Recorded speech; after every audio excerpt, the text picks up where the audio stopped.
সাকিব আল হাসানের আন্তর্জাতিক কেরিয়ার শেষ কিনা এমন প্রশ্ন এখন ক্রিকেট প্রেমীদের মনে সরাসরি উত্তর মিলছে না। তবে দিন যত গড়াচ্ছে এটা অনেকটাই পরিষ্কার যে নিজের অজান্তেই জাতীয় দলের শেষ ম্যাচটি খেলে ফেলেছেন তিনি।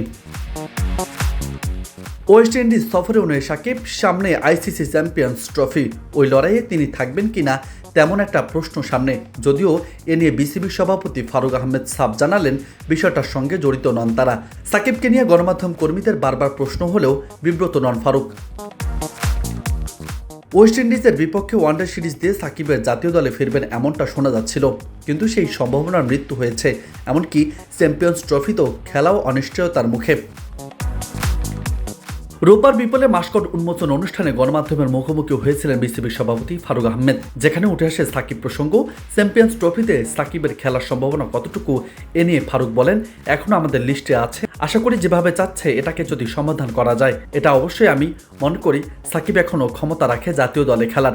এটা ফ্রাঞ্চাইজি লিগে খেলা আর দেশের হয়ে খেলা এক জিনিস নয়। আমার মনে হয় খুব একটা মানসিকভাবে প্রস্তুত নন সাকিব দেশের হয়ে খেলার জন্য।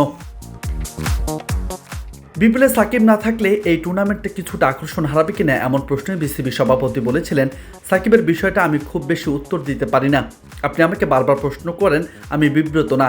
আমি চাই সাকিব আল হাসান খেলুক, কিন্তু ওর যে ব্যাপারটা পুরোপুরি আসলে ও যে কারণে দেশে আসতে পারছে না, এটার সাথে ক্রিকেট বোর্ড কোনোভাবেই সম্পৃক্ত নয়। এর উত্তর দেওয়া আমার পক্ষে সহজ নয়। আইন শৃঙ্খলা রক্ষাকারী বাহিনী তারা যেখানে আছেন তাদের এই ব্যাপারটা মীমাংসা করতে হবে।